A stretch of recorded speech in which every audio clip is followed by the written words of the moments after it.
కుందాం ప్రార్థన చేసుకొని దేవుని యొక్క వాక్యాన్ని ధ్యానం చేసుకుందాం. అందరూ మోకరించినట్లయితే ప్రార్థన చేసుకుందాం. మహాపరిశుద్ధుడు అయిన తండ్రి, నీకు కృతజ్ఞతాస్తుతులు చెల్లిస్తున్నాను నాయన. ఈ ఉదయకాలంలో నీ సన్నిధి మాకు తోడుగా ఉంచి నీ దయను, కనికరమును, కృపను, సమాధానమును అనుగ్రహించి ఈ పునరుద్ధాన దినాన నీ వాక్కు చేత, ఆత్మ చేత నీ బిడ్డలమైన మమ్మల్ని అందరినీ మీరు జ్ఞాపకం చేసుకుంటూ నడిపిస్తున్న నీ ప్రేమను బట్టి స్తోత్రాలు. ప్రతి దినము నీ ముఖ దర్శనము చేత, నీ వాక్కు చేత మమ్మల్ని అందరినీ దర్శిస్తూ నీ వాక్యపు వెలుగులో నుండి నైనా నీ మహిమను కనులారా చూచున్నట్లుగా కృపనిస్తూ నడిపిస్తున్న నీ ప్రేమను బట్టి స్తోత్రాలు. ఈ పునరుద్ధాన దినాన నీ శక్తి కలిగిన బలమైన వాక్కును, ఆత్మను పంపి మమ్మల్ని అందరినీ పరిశుద్ధులుగాను, నీతిమంతులుగాను, నీ మహిమగల రాకడ కొరకు ఒక పరిశుద్ధ జనాంగముగాను సిద్ధపరచున్నట్లుగా కృపనిచ్చినందుకు స్తోత్రాలు. ఈ పునరుద్ధాన దినాన నీ సన్నిధి మేమందరము కలిగిన వారిగా ఉండి నడిపించబడ్డానికి కృప దయచేసినందుకు కృతజ్ఞతాస్తుతులు చెల్లిస్తూ యేసయ్య నిన్ను అడిగి పొంది ఉన్నాము తండ్రి, ఆమేన్. ప్రార్థన ఆలకించి కృపనిచ్చిన యేసయ్యకు స్తోత్రము చేయుదము. స్తోత్రం స్తోత్రం స్తోత్రం స్తోత్రం. తండ్రి, కుమార, పరిశుద్ధాత్మ దేవునికి స్తోత్రము చేయుదము. స్తోత్రం స్తోత్రం స్తోత్రం స్తోత్రం స్తోత్రం. ఆమేన్.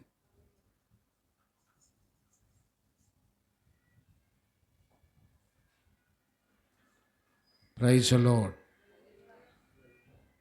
చూడండి అన్న, మనందరం కూడా మంచి మనస్సాక్షిని గురించి పరిశుద్ధ లేఖనాల్లో మనందరం కూడా నేర్చుకుంటున్నాము.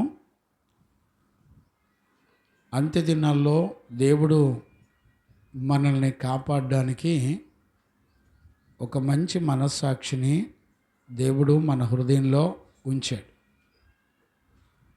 ఈ మనస్సాక్షి మన హృదయంలో నేరారోపణ చేయకుండా కాపాడుకోవాలి. ఒకవేళ మన మనస్సాక్షి గనుక మనలను నేరారోపణ గనుక చేస్తే అపరాధ భావము మనలను ఖచ్చితంగా దేవుని తీర్పులోనికి తీసుకువెళ్తుంది. అపరాధ భావం మనలో రోజు రోజుకి పెరగటం వలన మనందరం కూడా నశించిపోయే పరిస్థితులు ఉన్నాయి. దేవుని ప్రేమను మనం కనులారా చూడవచ్చు. మన మనస్సాక్షి మంచి చెడులను గుర్తుపట్టి మనం దేవుని ఎదుట పరిశుద్ధులముగాను, నిర్దోషులముగాను నిలబడడానికి దేవుడు మనకంటూ ఒక మనస్సాక్షిని ఇచ్చాడు. ఈ రోజుల్లో దేవుడు మనకి ఎందుకు మనస్సాక్షిని ఇచ్చాడో కూడా గ్రహించుకోలేనటువంటి పరిస్థితులు ఎన్నో ఉన్నాయి.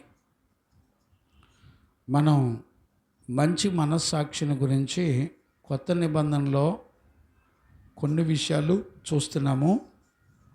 ఇది 9వ సెక్షను.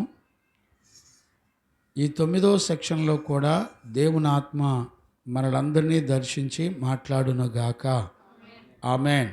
ఇప్పుడు చూడండి నాన్న, మనం లాస్ట్ సెక్షన్లో బలవంతులైన మంచి మనస్సాక్షి కలిగిన వాళ్ళు ఎలా ఉంటారు, బలహీనులైన వాళ్ళు, బలహీనమైన మనస్సాక్షి కలిగిన వాళ్ళు ఎలాగుంటారో మనందరం చూసి లేఖనాల్లో నుంచి చూసి నేర్చుకుంటా ఉన్నాం.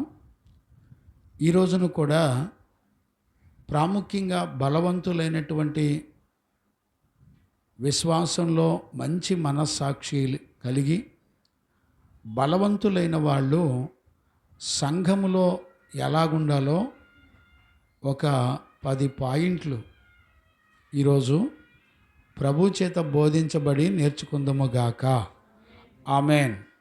ఇప్పుడు చూడండి, మనం గత కాలంలో చెప్పాను కదా, 1 కొరింథీ పత్రిక 8-9 అధ్యాయాలు, 8-9 అధ్యాయాలు, అలాగే రోమా పత్రిక 14-15 అధ్యాయాలు చాలా బలమైన సంగతులు అపోస్తలుడైన పౌలు మంచి మనస్సాక్షిని గురించి రాయడాన్ని మనందరం కూడా చూస్తున్నాం. ఇది చాలా ప్రాముఖ్యమైంది. ఈరోజు మనం 1 కొరింథీ పత్రికలో 10వ అధ్యాయంలో మంచి మనస్సాక్షిని గురించిన సంగతుల గురించి పౌలు చెప్పే సంగతులు మనం ధ్యానం చేసుకుందాం. 1 కొరింథీ పత్రిక 10వ అధ్యాయము 23 నుంచి 11వ అధ్యాయం 1వ వచనం వరకు చదువుకోవచ్చు. ఎందుకు నేను ఇన్ని వచనాలు చదివిస్తున్నాను అనేది మనం చదివేటప్పుడు మనకు అర్థమవుద్ది. ఈ రోజుల్లో సంఘాల్లో అత్యధికంగా బలవంతులైన మంచి మనస్సాక్షి కలిగిన వారు, బలహీనులైన మంచి మనస్సాక్షి కలిగిన వాళ్ళిద్దరూ క్రీస్తు యొక్క సంఘములో ఎందుకు ఇమర్చబడలేక ఒకరినొకరు తీర్పులు తీర్చుకుంటున్నారో మనం లాస్ట్ సెక్షను, ఈ సెక్షను చాలా విలువైంది. మనం కొద్దిగా విని మధ్యలో మర్చిపోతే కుదిరేది కాదు. ఈ విషయాలు లాస్ట్ సెక్షను, ఇప్పుడు చెప్పబోయే సెక్షన్ అంతా కూడా సంపూర్ణంగా వింటే తప్ప ఒక గ్రహింపు రాదు.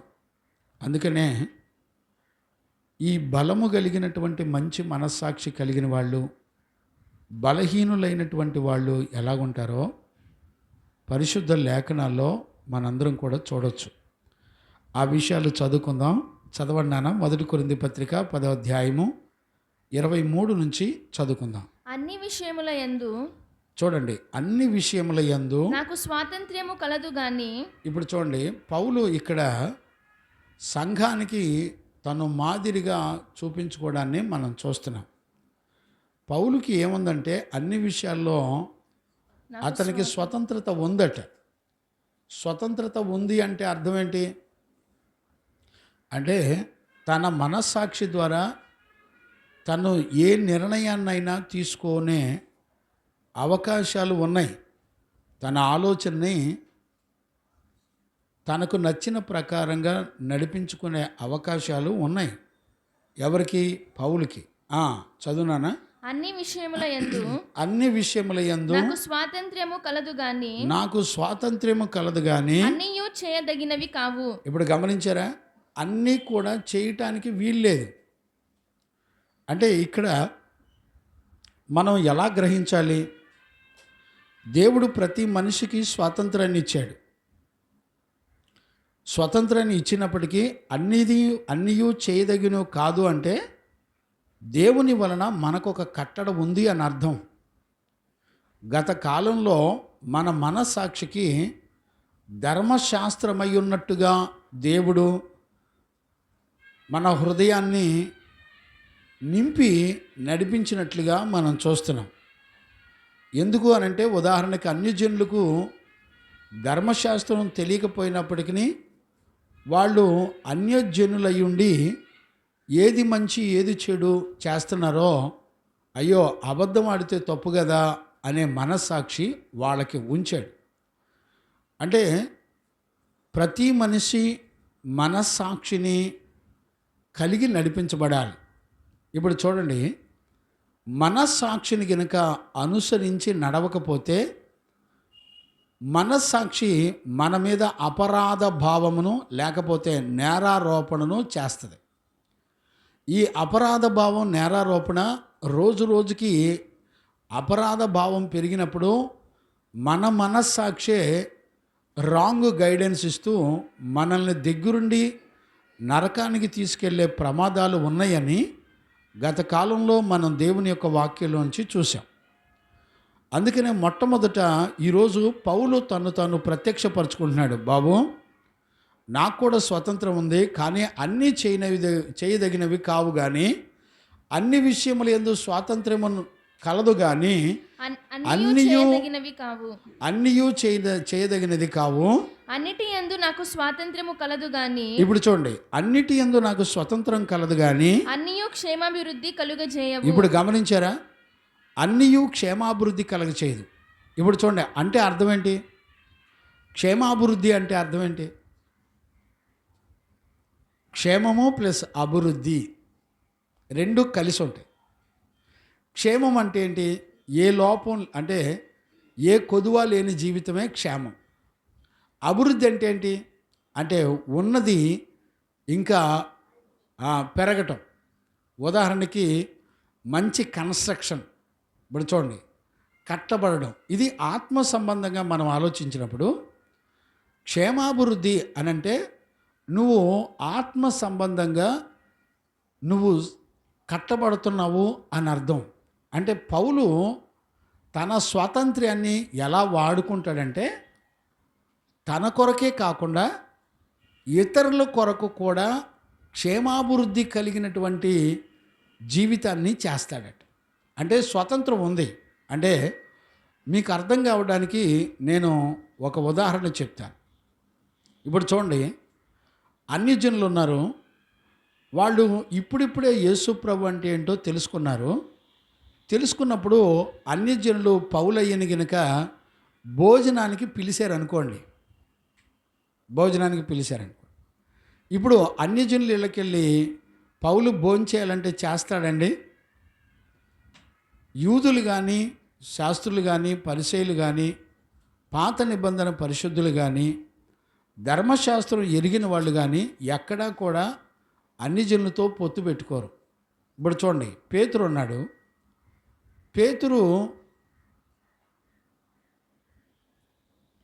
పేతురు జీవితంలో మనం చూస్తే దేవుడు పేతురుని ఒక దుప్పటి దర్శనంలో, ఒక దుప్పటిలో నానా జాతుల యొక్క జంతువులన్నిటినీ ఉంచి నువ్వు చంపుకొని దానిని తిను అని ప్రభు మాట్లాడితే, ప్రభువా నేను నిషిద్ధమైన దానిని, ధర్మశాస్త్రం ఒప్పుకొని దాన్ని నేను తిననయ్యా అని అడుగుతాడు.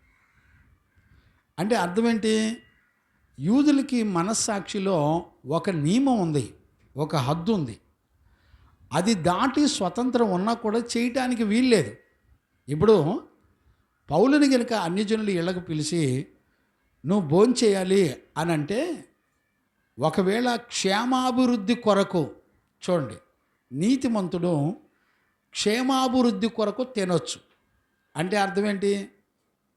ఇప్పుడు మీ అందరిలో పెద్ద డౌట్ వచ్చేస్తుంది. క్షేమాభివృద్ధి అంటే అర్థం ఏంటి? అంటే అన్యజనులు ఇప్పుడిప్పుడే రక్షించబడుతున్నారు కనుక వాళ్ళకి తెలిసి తెలియనటువంటి భక్తి ఉంటుంది కనుక వాళ్ళు ఆశ కలిగి దైవజనుడు వస్తున్నాడని వాళ్ళెంతో ఆశ కలిగి ఆహార పదార్థాలన్నీ సిద్ధపరిచి, అయ్యా పౌలయ్య తిను అని అంటారు. ఇప్పుడు పౌలయ్య మనస్సాక్షి వాళ్ళ మీద కనికరపడి వాళ్ళకి క్షేమాభివృద్ధి కలుగుటకు ఒక్కొక్కసారి దైవజనుడు తినొచ్చు.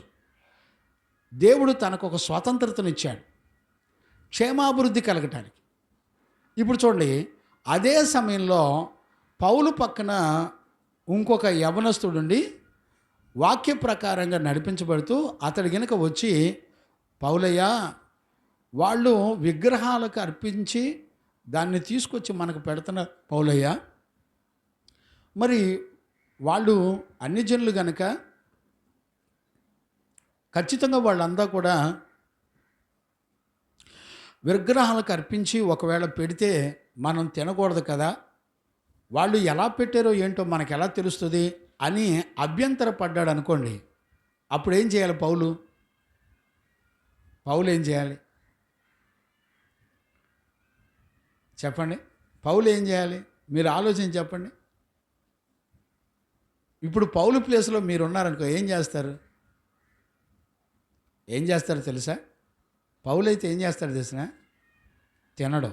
ఎందుకని? తన పక్కన ఉన్నటువంటి రక్షించబడిన లేకపోతే బలహీనుడైన ఆ వ్యక్తి లోపాన్ని కనుగొని మాట్లాడుతున్నప్పుడు ఒకవేళ అతని ముందల నీకేం తెలుసయ్యా వాక్యం, నీకు తెలుసా తినొచ్చు అని కనుక అక్కడ తిన్నాడు అనుకోండి, అతని మనసు బలహీనుడైపోతాడు. ఎందుకంటే అతడు కూడా గత కాలంలో అన్యజనుడై ఉండి ఇప్పుడిప్పుడే రక్షించబడి అతను కూడా మారు మనసు పొంది సంఘంలో చేర్చబడి నడిపించబడుతున్నాడు. ఇప్పుడు పౌలు నీకు వాక్యం తెలుసా అని అడిగితే విభేదాలు వస్తాయి. కానీ తన తోటి సహోదరుని రక్షించుకోవడానికి తనేం చేయాలంటే క్రొత్తగా అన్యజనులుగా ఉండి వాళ్ళు పిలిచి ఏది పడితే అది పెట్టినప్పుడు తినకుండా ఆటంకపడవచ్చు. ఎందుకు చెప్పండి? తన తోటి సహోదరుని రక్షించుకోవటం చాలా విలువైంది. ఇప్పుడు కొత్తగా వచ్చిన వీళ్ళు వాళ్ళకి కొంచెం నచ్చ చెప్పొచ్చు. అయ్యా ఈసారి తర్వాత తింటానులే, మీరు కొంచెం సహించుకోండి అని చెప్పొచ్చు. ఇప్పుడు దీన్ని బట్టి మనకు అర్థం కావాల్సింది ఏంటంటే, తనతో పాటు రక్షించబడి సంఘంలో చేర్చబడి నడిపించబడే వ్యక్తిని పోగొట్టుకోవటం కన్నా అన్యజనులు ఇతరులు పిలిచినప్పుడు వాళ్ళ విషయంలో కొంచెం ఆటంకపడి, అయ్యా మరలా నేను ఈసారి వచ్చినప్పుడు తింటానులే, మీరు మారండి, మీరు మంచి జీవితం చేయండి అని చెప్పొచ్చు. ఎందుకనంటే తనతోటి పక్కన ఉన్నటువంటి వ్యక్తి యొక్క ఆత్మను రక్షించుకోవటం విలువైంది. గమనించారా? ఇప్పుడు ఏది విలువైంది? క్షేమాభివృద్ధి విలువైంది. దేవునికి మహిమ కలుగును గాక. అంటే క్షేమాభివృద్ధి విలువైంది అని అంటే అర్థం ఏంటి? ఇప్పుడు రక్షించబడిన వ్యక్తి, తన పక్కనున్నటువంటి వ్యక్తి, తన మనస్సాక్షికి, పౌలు మనస్సాక్షికి అభ్యంతరం ఏమి లేదు. పౌలు వారి మీద కనికరపడి, వారిని ప్రేమించి, వారి మీద జాలిపడి, ఒకవేళ వారి క్షేమాభివృద్ధికి తినొచ్చు. కానీ తన పొరుగువాడు అది చూస్తున్నప్పుడు తన బలహీనతను బట్టి అన్యజనుల మధ్యలో కూర్చొని భోంచేసేటప్పుడు అతడు కూడా చూసినట్టయితే అతడు బలహీనుడైపోతాడు గనక అతన్ని రక్షించుకోవడానికి అతను తినకుండా ఉండొచ్చు. దేవునికి మహిమ కలుగునగాక. ఈ రోజుల్లో సంఘంలో ఇప్పుడు చూడండి, రకరకాల బలహీనులైన వాళ్ళు, లేకపోతే అన్యజనుల నుంచి వచ్చిన వాళ్ళు, రకరకాల ప్రజలంతా కూడా క్రీస్తునందు విశ్వాసం ఉంచి సంఘంలో చేర్చబడతారు. ఇప్పుడు వాళ్ళు ఏమనుకుంటారంటే, కొత్తగా చేర్చబడిన వాళ్ళు, లేకపోతే ఎప్పటి నుంచో వాక్యాన్ని విని వాక్యానుసారంగా నడిపించబడే వాళ్ళు, ఈ రెండు రకాల గుంపులు సంఘంలో ఉంటారు. ఈ రెండు రకాల గుంపులు బలవంతులైనటువంటి వాళ్ళు ఆలోచిస్తూ ఉంటారు. గమనించారా? చూడండి, ఒక వ్యక్తి నాన్ వెజ్ తినొచ్చు అంటాడు, ఒక వ్యక్తి తినకూడదు అంటాడు. ఇప్పుడు చూడండి, మన మధ్యలో కృపారాజు ఉన్నాడు. ఆయన నాన్ వెజ్ తినడు కాబట్టి మనం ఏమంటామంటే, ఏంటి దేవుడు అన్నీ ఇచ్చాడు కదా, ప్రార్థన చేసుకొని తినొచ్చు కదా, ఇది దేవుడే కదా అనుమతి ఇచ్చింది అని అనొచ్చు. కానీ విశ్వాసంలో బలవంతులైన మనం కానివ్వండి, లేకపోతే విశ్వాసంలో బలహీనుడైనటువంటి కృపారాజు కానివ్వండి, వీళ్ళిద్దరూ కూడా దేన్ని బట్టి నడిపించబడాలి అని అంటే వాక్యం ఏం చెబుతుందో గమనించాలి. ఇప్పుడు బలవంతులైన వాళ్ళు ఎలాగుంటారు? బలవంతులైన వాళ్ళు ఎలాగుంటారంటే, వాళ్ళు దేవుని జ్ఞానమును, సత్యవాక్యమును, పరిశుద్ధతను, దేవుని ప్రేమను కలిగిన వారై ఉండాలి. వాళ్ళనే దేవుని యొక్క వాక్యం ఏం చెప్తుందంటే బలవంతులు అని చెప్తారు. ఇప్పుడు పౌలు కూడా బలవంతుడేగా. పౌలు క్షేమాభివృద్ధి కొరకు తినడం మానేస్తాడట. ఇప్పుడు చూడండి, ఇప్పుడు కృపారాజు తినడం, అయ్యా నేను నాన్ వెజ్ తినకూడదని నేను అనుకుంటున్నాను. ఎందుకనంటే, చదవండి, మీకు కావాలంటే మనం నిన్న చదివించాను కదా, 14వ అధ్యాయం రోమాపత్రిక 2-3 వచనాలు చదవండి నాన్న. కొంచెం ఆ నడకను జ్ఞాపకం చేస్తాను నేను. ఒకడు సమస్తమును తినవచ్చునని ఒకడేమో సమస్తమును తినవచ్చునని నమ్ముతున్నాడు, మరి ఒకడు బలహీనుడై ఉండి మరి ఒకడు బలహీనుడై ఉండి కూరగాయలనే తినుచున్నాడు. ఇప్పుడు చూడండి, బలహీనుడై ఉండి కూరగాయలే తింటున్నాడు. తినువాడు తినని వానిని తృణీకరింపకూడదు. ఇప్పుడు చూసారా సిస్టమ్ ఎలా ఉందో చూడండి. సంఘంలోకి చాలామంది చేర్చబడతారు. రకరకాల భావాల నుంచి, రకరకాల ఎదుగుదల నుంచి వాళ్ళందరూ కూడా చేర్చబడి క్రీస్తు సంఘంలో చేర్చబడతారు.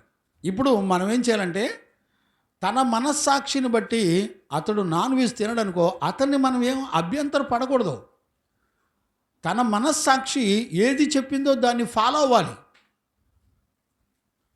మీరు గుర్తుపట్టారా? మనందరం బలవంతులమైన మనం బలహీనుడైనటువంటి నాన్ వెజ్ తినని కృపారాజును మనం తృణీకరించకూడదు. ఏం చేయాలి మరి? తన మనస్సాక్షి నేరారోపణ చేయకుండా తన్ను తాను దేవుని ఎదుట అప్పగించుకొని నడిపించబడాలి. గమనించారా? ఇప్పుడు చూడండి, ఒకవేళ కొద్ది రోజులు అయిన తర్వాత తను లేఖనాలను బట్టి, వాక్యాన్ని బట్టి అర్థం చేసుకొని, నేను దేవుడు నాకు అనుగ్రహించినవన్నీ తినొచ్చు అని దేవుడు చెప్పాడు కాబట్టి తన మనస్సాక్షి సరిచేసుకొని ఒకవేళ అతడు మారి తింటాడేమో. అతడు మారి వాక్యాన్ని బట్టి తినగలిగే వరకు అతని దౌర్బల్యాన్ని బలవంతులైన విశ్వాసులైన దేవుని పిల్లలు భరించాలి. అంతేగాని మీరు ఒకరినొకరు తృణీకరించుకోకూడదు. ఈ రోజుల్లో సంఘాల్లో, సేవల్లో ఎక్కువగా జరిగే ప్రాబ్లమ్స్ అన్నీ కూడా ఇక్కడే ప్రారంభించబడతాయి. కంటిన్యూ చేయనా? తిననివాడు తినువానికి తీర్పు తీర్చకూడదు. ఇప్పుడు చూడండి, తిననివాడు తినువానికి తీర్పు తీర్చకూడదు. ఇప్పుడు చూడండి, కృపారాజు తినడు కదా, తినేవాడిని తీర్పు తీర్చకూడదు. అది తీర్పు అని అంటారు. అబ్బో మేము తినవండి, మరి వీళ్ళంతా తింటారండి అన్నారనుకో. ఇప్పుడు ఇసాకు ఉన్నాడు, మటన్ తినడం అనుకోండి.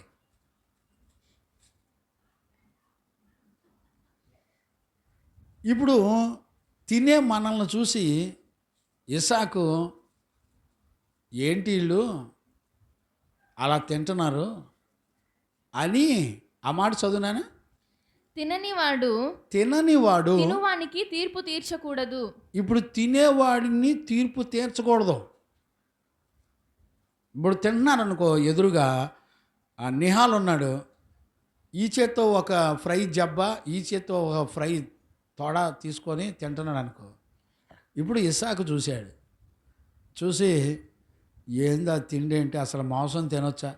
కోడిని చంపి కోడి జబ్బలు ఆ వజాన్ని ఏపుడు చేసుకొని తింటే పాపం అది ఎంత విలవిల్లాడిపోద్ది, అలా తినొచ్చా మాంసం అని, అదేంటంట తీర్పు అని రాశాడు. చూసారా? చాలా సింపుల్గా ఉంది, కానీ అక్కడ జరిగే పరిస్థితులు ఎంత ప్రమాదకరంగా ఉన్నాయో తెలిసిన తీర్పు అని రాశాడు. మనం ఇప్పుడు బలవంతుడైన వాడు వాళ్ళకి ఏం చెప్పాలి? తీర్పు తీర్చుకోండి ఏం చెప్పాలి? లేఖనాలు చూపించాలి.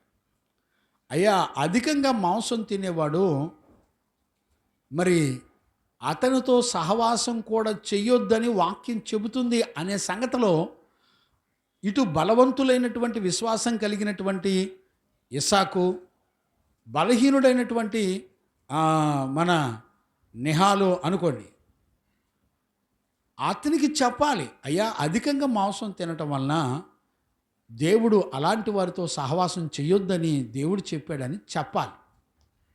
అంతేగాని తృణీకరించి విచిత్రంగా చూసి నువ్వు మాంసం తింటావు కనుక మా గుడికి రావద్దు అనకూడదు. చూసారా? దాన్ని తీర్పు అని రాశాడండి పౌలు. నేను అడుగుతాను, పౌలుకి మనస్సాక్షి విషయంలో ఎంత జ్ఞానం ఉందో చూడండి. ఇప్పుడు మనం 10వ అధ్యాయంలో చదువుతున్నాం కదా, 23 నుంచి చదువుతున్నాం కదా, ఇంచుమించుగా 29-30 వరకు మనం చదివితే, 29 వచనాల వరకు చదివితే 5 సార్లు మనస్సాక్షిని గురించి రాశాడండి. 5 సార్లు మనస్సాక్షిని గురించి మాట్లాడాడు పౌలు. ఇప్పుడు చూడండి, అక్కడ కంటిన్యూ చేయనా? మొదటి కొరింథీ పత్రికలో కంటిన్యూ చేయ.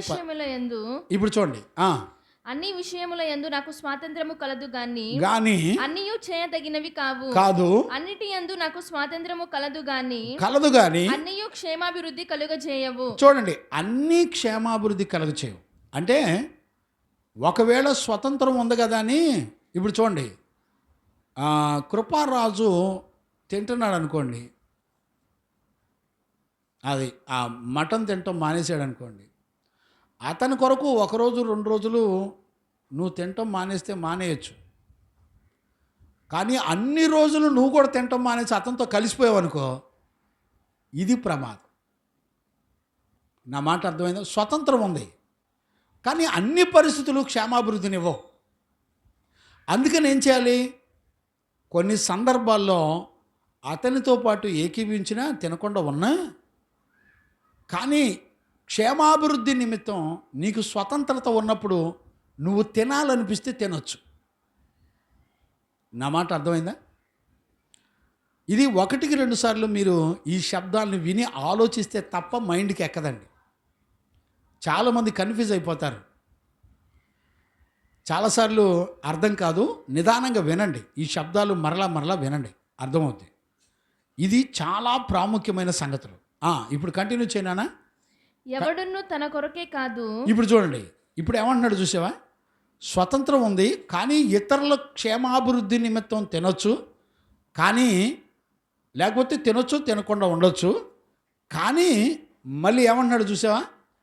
చదువునానా? ఎవడును తన కొరకే కాదు కానీ ఎదుటివాని కొరకు మేలు చేయ చూచుకొనవలెను. దేవునికి మహిమ కలుగును గాక. ఎదుటివాని నిమిత్తం మేలు చేయటం అంటే అర్థం ఏంటి?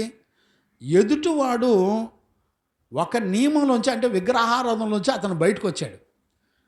విగ్రహారాధనలోంచి బయటకు వచ్చిన వ్యక్తి అతని కళ్ళ ముందల విశ్వాసంలో బలవంతుడైన వాడు విగ్రహారాధన చేస్తున్న పంక్తిలో కూర్చొని తినకూడదు. ఎందుకని? నీ తోటి సహోదరుడు కూడా విగ్రహాల నుంచి విడిపించబడి వచ్చాడు. అతనికి విగ్రహారాధన చేయబడిన దాన్ని తినకూడదని చెప్పిన నువ్వు, నీ మనస్సాక్షి ఏకీభవించింది కదా అని చెప్పి నువ్వు పోయి భోజన పంక్తిలో ఎక్కడ పడితే అక్కడ కూర్చొని తినటం మొదలుపెట్టావు అనుకోండి, నిన్ను చూసి అతని యొక్క మనస్సాక్షి చెరిగిపోద్ది. అందుకని నీ కొరకు ఇప్పుడు నీ మనస్సాక్షిలో ఏ భేదం లేదు, నువ్వు తినొచ్చు. కానీ ఇతరులకు క్షేమాభివృద్ధి కలుగుటకు, అంటే ఇతరులకు నువ్వు మాదిరిగా ఉండడానికి మాత్రం తినకుండా ఉండటం మంచిది. మరలా చెప్తున్నాను, జ్ఞానంగా అర్థం చేసుకోండి. ఎవడును తన కొరకే కాదు కానీ ఎదుటివాని కొరకు మేలు చేయ చూచుకొనవలెను. మేలు చేయటం అనేదాన్ని చూసుకోవాలంట. అదేంటిది? మేలు. గమనించారా? మేలు చేయటం కొరకు చూసుకోవాలి. దేవునికి మహిమ కలుగును గాక. ఆమేన్. చదువునండి. మనస్సాక్షి నిమిత్తము. ఇప్పుడు చూడండి, ఇక్కడ మాట్లాడడం మొదలుపెట్టాడు. 25వ వచనంలో మాట్లాడడం మొదలుపెట్టాడు. ఇప్పుడు ఈ విషయాలన్నీ చెప్పే సంఘటనలన్నీ కూడా దేని గురించి అంటే మన అంతరంగంలో ఉన్నటువంటి మనస్సాక్షి గురించి మాట్లాడుతున్నాడు పౌలు. మనస్సాక్షి నిమిత్తము ఏ విచారణయు చేయక కటికవాని అంగట్లో అమ్మునదేదో దానిని తినవచ్చును. దాన్ని మీరు తినొచ్చు. అంటే అర్థం ఏంటి? కటికవాని అంగట్లో తినొచ్చు అంటే, కటికవాడు అంటే మటన్ కొట్టేవాడు, అంగటి అంటే మార్కెట్. తినొచ్చు నువ్వు వెళ్ళి. ఇప్పుడు చూడండి, కటికవాని అంగట్లో గనుక నువ్వు కొనుక్కొని ఏదైనా నిరభ్యంతరంగా తినవచ్చని దేవుడే చెప్తున్నాడు. కానీ నీ తోటి సహోదరుడు వచ్చి, అయ్యగారు మరి ఒక విగ్రహారాధన చేసి ఆ సరుకులు కూరగాయలు అమ్ముతున్నారు కనుక మనం తినకూడదు అన్నాడు అనుకోండి, ఇక ఆడి జీవితంలో తిండి కూడా ఎక్కడ తినలేడు, వాడు పొస్తు నుండి సావాల్సిందే. అర్థమైందండి? అలా ఉండటానికి వీల్లేదు.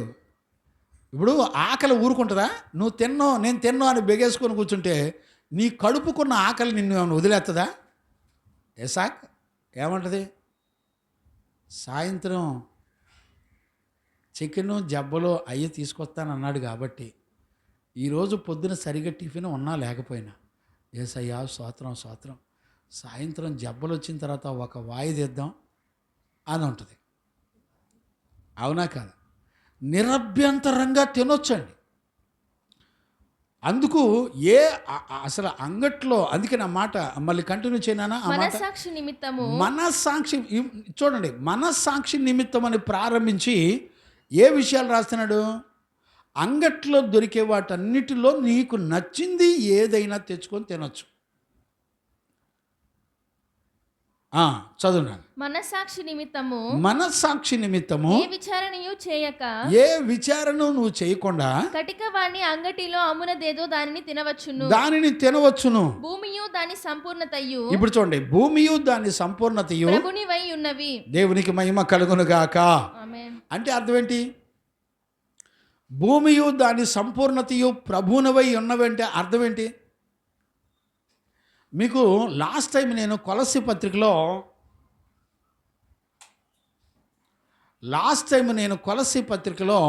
2:16 చదివించాను. మీకు గుర్తుందో లేదో ఒకసారి ఆ మాటను కూడా చదివిన తర్వాత, కాబట్టి అన్నపానముల విషయములోనైనను పండుగ, అమావాస్య, విశ్రాంతి దినము అని వాటి విషయములోనైనను మీరు తీర్పు తీర్చనెవనికిని అవకాశం ఇవ్వమాకండి. ఇవి రాబోవు వాటి ఛాయే గాని నిజ స్వరూపము క్రీస్తులో ఉన్నది. ఇప్పుడు గమనించారా? అందుకనే భూమియు దాని సంపూర్ణతయు ప్రభువై ఉన్నవి. గమనించారా? ఇప్పుడు పౌలు ఏ విషయాన్ని చెప్తున్నాడు? ఈ భూమి మీద ఉన్నటువంటి సర్వము కూడా ప్రభువై ఉన్నవి. అవన్నీ కూడా మీకు ఆహారముగా తినుటకు దేవుడే అంగీకరించాడు. దేవునికి మహిమ కలుగును గాక. Praise the lord.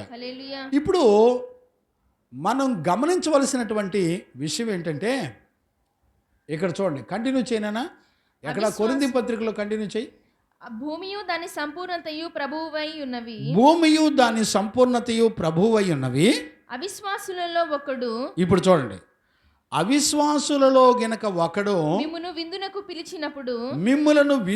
పిలిచినప్పుడు వెళ్ళుటకు మీకు మనస్సుండిన ఎడల, ఇప్పుడు వెళ్ళుటకు మీకు మనసు ఉండిన ఎడల మీకు వడ్డించినది ఏదో దానిని గూర్చి మనస్సాక్షి నిమిత్తము ఏ విచారణయు చేయక తినుడి. ఇప్పుడు చూసారా పౌలు ఎంత స్పష్టంగా చెప్తున్నాడు? ఎందాక నేను చెప్పాను కదా, అదే విషయాన్ని పౌలు చాలా స్పష్టంగా చెప్తున్నాడు. ఏమని చెప్తున్నాడు? మళ్ళీ ఆ మాట చక్కగా చదవండి. అవిశ్వాసులలో ఒకడు, అంటే అవిశ్వాసం అంటే ఎవరు? పూర్తిగా విశ్వాసం లేనోడని కాదు, కొద్ది గొప్ప విశ్వాసం ఉందో, కొత్తగా నమ్ముకున్నారు, కొత్తగా దేవుని మందిరానికి వచ్చారనుకో, వాళ్ళు అవిశ్వాసులైనటువంటి వాళ్ళు ఒకవేళ నిన్ను భోజనానికి పిలిచారనుకో, పాస్టర్ గారిని, ఏం చేయాలి? ఒకవేళ నీకు మంచి మనస్సాక్షి కనుక ఉందనుకోండి, టక్కున నువ్వు వెళ్ళి నీకు మనస్సాక్షిలో ఏ కల్మషం లేకుండా తినాలనిపించింది అనుకోండి, నువ్వు దర్జాగా తినొచ్చు. కంటిన్యూ చేయనా? ఒకడు మిమ్మును విందునకు పిలిచినప్పుడు తినుటకు మీకు గనక మనసుండిన ఎడల మీకు వడ్డించినది ఏదో దానిని గూర్చి మనస్సాక్షి నిమిత్తము ఏ విచారణయు చేయక తినుడి. ఏ విచారణ కూడా చెయ్యక్కర్లా, తినేసేయి. అయితే ఎవడైనను మీతో ఇది బలి అర్పించబడినదని, ఇప్పుడు చూడండి, ఇది బలి అర్పించబడినదని చెప్పిన ఎడల అట్లు తెలిపిన వాని నిమిత్తము ఎవరు తెలిపారు? ఇప్పుడు నా పక్కన ఇస్సాకు వచ్చాడండి. ఇస్సాకు ఏమన్నాడంటే, అయ్యగారు వాళ్ళు అవిశ్వాసులు, వాళ్ళు పిలిచారు, భోజనం పెట్టారు, కానీ వాళ్ళు విగ్రహారాధనకు బలిచ్చి అందులోంచి తీసుకొచ్చి మీకు పెట్టారు అయ్యగారు అని గనుక గుర్తు చేసి మన ఇస్సాకు నాకు చెప్పాడు అనుకోండి. ఇప్పుడు నేనేం చేయాలి తెలిసిన? ఇస్సాకును కాపాడుకోవడానికి నేను అక్కడ తినటం మానేయాలి. పౌలుకి దేవుడు ఎంత జ్ఞానం ఇచ్చి మాట్లాడేస్తున్నాడు చూడండి. ఆ మాట కంటిన్యూ చేయనా? వాని నిమిత్తమును అంటే అభ్యంతరం చెప్పిన వాని నిమిత్తము, మనస్సాక్షి నిమిత్తమును. చూడండి మళ్ళీ ఎక్కడికి వచ్చాడు. ఇప్పుడు 25వ వచనంలో మనస్సాక్షి అన్నాడు, 26వ వచనంలో మనస్సాక్షి అన్నాడు. మళ్ళీ ఇక్కడికి వచ్చిన తర్వాత కూడా ఏమంటున్నాడు? మనస్సాక్షి నిమిత్తము తినకుడి, తినమాకండి. ఇప్పుడు అర్థమైందండి. 1 కొరింథీ పత్రిక 10వ అధ్యాయంలో మనం 27వ వచనం చదువుకుంటున్నాం. ఇప్పుడు మీరు గుర్తుపట్టండి, ఎవరిని కాపాడుకోవడానికి తినకుండా ఉండాలంట. ఇప్పుడు నాకేమో వాళ్ళ మీద కనికరం వచ్చింది, వాళ్ళు అవిశ్వాసులైనా కూడా వాళ్ళు నన్ను ఎంతో ప్రేమించి ఆహారం సిద్ధపరిచారు, నన్ను తినమన్నారు, నా మనసాక్షి అయితే ఒప్పుకుంది, సరే ఏం కాదు అని ప్రార్థన చేశాను, తినొచ్చు. కానీ ఒకవేళ నా పక్కన ఒక విశ్వాసి, నాతో పాటు వచ్చిన విశ్వాసి కనుక అభ్యంతరం చెబితే, అభ్యంతరం చెప్పిన వాడిని కాపాడుకోవడానికి తినటం మానేయాలంట. గుర్తుపట్టారా? ఎంత చక్కటి జ్ఞానం అండి. మీరు చదువుకోండి, 8, 9, 10 అధ్యాయాలు కొరింథీ పత్రిక, 1 కొరింథీ పత్రిక, రోమాపత్రిక 14, 15 అధ్యాయాలు మీరు క్షుణ్ణంగా చదవకపోతే మీ మనస్సాక్షిని దేన్ని బట్టి పాడు చేసుకుంటున్నారో మీకు అర్థమైపోద్ది. ఈ రోజున సంఘాల్లో ఒకళ్ళని హెచ్చుగా ఒకళ్ళని తక్కువగా చూడడానికి గల కారణం ఏంటంటే ఇవేనండి. మనస్సాక్షిని అభ్యంతరపరుచుకొని, ఒకరినొకరు హీనపరుచుకొని, అవమానపరుచుకొని తీర్పు తీర్చుకుంటూ ఇవాళ రోజున సంఘాల్లో బలహీనులు బలవంతులు వేరువేరుగా ఉంటున్నారండి. అందుకని పౌలు అంటాడు, నాకు కూడా ఒక స్వతంత్రం ఉంది, కానీ క్షేమాభివృద్ధి నిమిత్తం, చూసావా, ఎదుటివాడి మనస్సాక్షి పాడవకుండా ఉండడం నిమిత్తం అతన్ని కాపాడుకోవడానికి తినే సందర్భాల్లో తినాలి, తినకూడని సందర్భాల్లో తినకూడదు. అంటే దీనిని జ్ఞానయుక్తంగా పౌలు ఎంత చక్కగా రాస్తున్నాడో మనం అర్థం చేసుకోవాలి. దేవునికి మహిమ కలుగునుగాక. Praise the Lord. ఇప్పుడు చూడండి, మనస్సాక్షి నిమిత్తము ఏ విచారణయు చేయక తినుడి. అయితే ఎవడైనా మీతో ఇది బలి అర్పింపబడినదని చెప్పిన ఎడల అట్లు తెలిపిన వాని నిమిత్తము మనస్సాక్షి నిమిత్తమును తినకుడి. చూడండి, మనస్సాక్షి నిమిత్తం మీరు తినకూడదు. మనస్సాక్షి నిమిత్తం అనగా నీ సొంత మనస్సాక్షి నిమిత్తము కాదు. గమనించారా? మనస్సాక్షి నిమిత్తం అంటే నీ సొంత మనస్సాక్షి నిమిత్తం కాదు. అంటే ఇప్పుడు పౌలు యొక్క మనస్సాక్షి ఏం చేసింది? ఇప్పుడు అవిశ్వాసులు పిలిచారు, అన్నం పెట్టారు, తన సొంత మనస్సాక్షి తినాలనిపించింది, అంగీకరించింది, దానికేం అభ్యంతరం లేదు, తినేయచ్చు. కానీ ఈ మధ్యలో ఇస్సాకు వచ్చి, అయ్యగారు మీరు ఎందుకు తింటున్నారు అన్నాడు అనుకోండి, అతన్ని రక్షించుకోవడానికి నీ సొంత మనస్సాక్షి నిమిత్తం కాకుండా ఇప్పుడు నువ్వేం చేయాలి? చదువునా, ఎదుటివాని మనస్సాక్షి నిమిత్తమే ఇలాగూ చెప్పుచున్నాను. అర్థమైందండి? ఎదుటివాడు అభ్యంతర పడ్డాడు కనుక అతని మనస్సాక్షి పాడు చేయకుండా ఉండడం కొరకు నువ్వు తినటం మానేసి. అర్థమైందండి? నిజంగా అండి, ఈ విషయాలన్నీ లోతుగా మీరు 1-2 సార్లు ఖచ్చితంగా ధ్యానం చేస్తే మీలో క్రీస్తులోకి చేర్చబడిన బలవంతులైన బలహీనులైన వాళ్ళ మనస్సాక్షి చెప్పిన మాట ఖచ్చితంగా విని నడిపించబడాలి. దేవునికి మహిమ కలుగునుగాక. Praise the Lord. మరలా చెప్తున్నాను, జ్ఞానంగా అర్థం చేసుకోండి. మంచి మనస్సాక్షితో నడిపించబడుతున్న బలవంతులైనప్పటికీ, మనస్సాక్షిలో బలహీనులైనప్పటికీ, వాళ్ళు ఇరువురు కూడా, ఈ 2 గుంపుల వాళ్ళు మనస్సాక్షి చెప్పిన మాట ప్రకారం నడిపించబడాలి. ఒకవేళ అలా మనస్సాక్షి ద్వారా నువ్వు నడిపించబడకపోతే, నీ మనస్సాక్షి నేరారోపణ మోపినప్పుడల్లా అపరాధ భావం నీలోకి వచ్చినప్పుడు నువ్వు ఖచ్చితంగా ఒక పాపిగా నువ్వు మార్చబడతావు. అందుకని ఏమని చెప్పాడు తెలిసిన, మనస్సాక్షికి ఆధారం ఏంటంటే విశ్వాసం. అందుకని రోమా 14 చివరిలో ఏమంటాడంటే, 22-23 చదవండానా? రోమా పత్రిక నీకున్న విశ్వాసము, ఇప్పుడు చూడండి, మీకున్నటువంటి విశ్వాసము దేవుని ఎదుట నీ మట్టుకు నీవే ఉంచుకొనుము. అదిగో చూడు, దేవుని ఎదుట నీ మట్టుకే నీవే ఉంచుకొనుము. ఇప్పుడు చూడండి, మీకు కొంచెం వివరంగా అర్థం కావాలంటే మీకు ఆల్రెడీ అదేంటి విజయప్రసాద్ రెడ్డి అనేటువంటి పాస్టర్ గారు ఆయన ఏం చేశారంటే అన్యజనుల దగ్గర విగ్రహార్పితమైంది తినొచ్చు, ఏం కాదని చెప్పాడు. వాక్యం ఏం చెప్తుందంటే, నీ మనస్సాక్షికి నీకు నేరారోపణ లేనప్పుడు నువ్వు తిను, తప్పేం కాదు. నువ్వు తినే నీ మనస్సాక్షిని ఇతరులు కూడా ప్రేరేపించబడేటట్టు చెయ్యమాక. ఇప్పుడు నీ మనస్సాక్షి నీకుందండి, నీ మనస్సాక్షి ప్రకారం ఇతరులకి ఎవరు కూడా అభ్యంతర కారణం లేకుండా నువ్వు తినేసేయి. కానీ ఇతరులు పక్క నుండి అభ్యంతరం చెప్తున్నప్పుడు ఇతరుల నిమిత్తమై నీ సొంత మనస్సాక్షిని పక్కన పెట్టి తినకుండా ఉండటం మంచిది. ఇప్పుడు విజయప్రసాద్ రెడ్డి ఏం చెప్తున్నాడంటే, నేను తిన్నాను కాబట్టి మీరు కూడా తినండి అన్నాడు. అది తప్పు. గమనించరా? ఇప్పుడు క్రైస్తవ సమాజం అంతా కూడా అది రాంగ్ అని చెప్తుంది. గమనించారా? ఇప్పుడు పౌలు కూడా చెప్పేది అదే. ఇక్కడ కంటిన్యూ చేయనా ఆ మాట మళ్ళీ ఒకసారి చదువునానా? నీకు ఉన్నటువంటి విశ్వాసము దేవుని ఎదుట నీ మట్టుకు నీవే ఉంచుకొనుము. ఇప్పుడు చూడండి, నీకు ఒక నమ్మకం ఉంది, నేను తిన్నా నాకేం కాదు అనే నమ్మకం నీకుంది. నువ్వు దేవుని ఎదుట యథార్థంగా ఉండు, తినేసేయి. నీ మనస్సాక్షి నేరారోపణ మోపలా తినేసేయి. తాను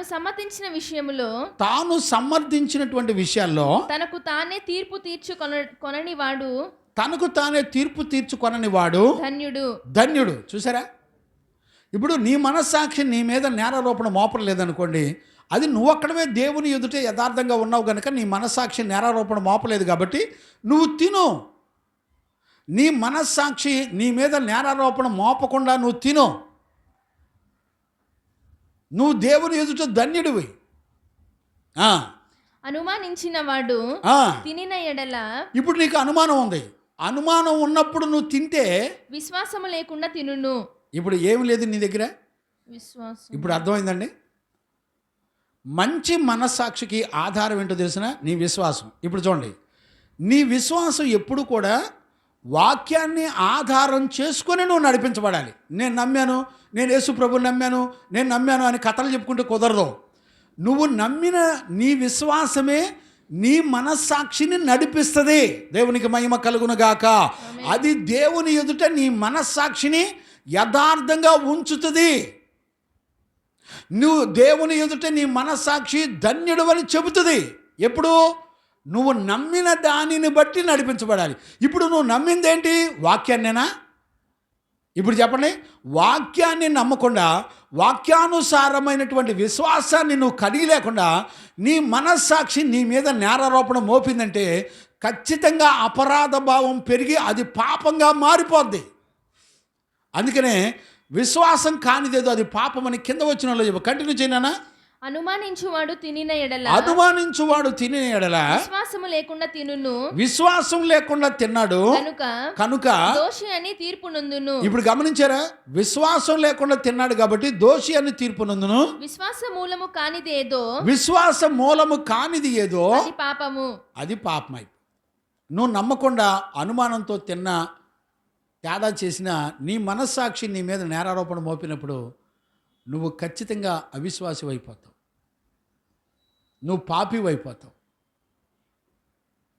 గమనించారా? ఇది ఒక్కసారి వింటే అర్థం కాదండి. ఈరోజు ఉపదేశాన్ని మీరు మరలా వినండి. రికార్డింగ్ చేసిన తర్వాత పంపిస్తున్నాను.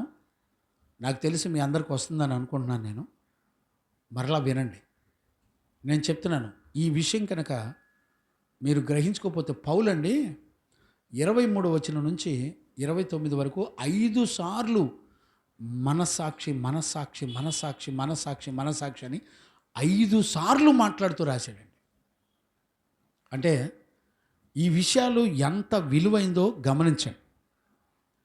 ఈ రోజుల్లో చాలామందికి దేవుడిచ్చిన మనస్సాక్షికి విలువిచ్చేవాళ్ళు లేరండి. మనస్సాక్షిని పూర్తిగా వాళ్ళు ఏ విశ్వాసాన్ని కలిగి ఉండి నడిపించబడతారో, దేనిని నమ్ముతారో దాని ప్రకారంగా నీ మనస్సాక్షి నీకు గైడెన్స్ ఇచ్చి నడిపిస్తుంది. అర్థమైందండి?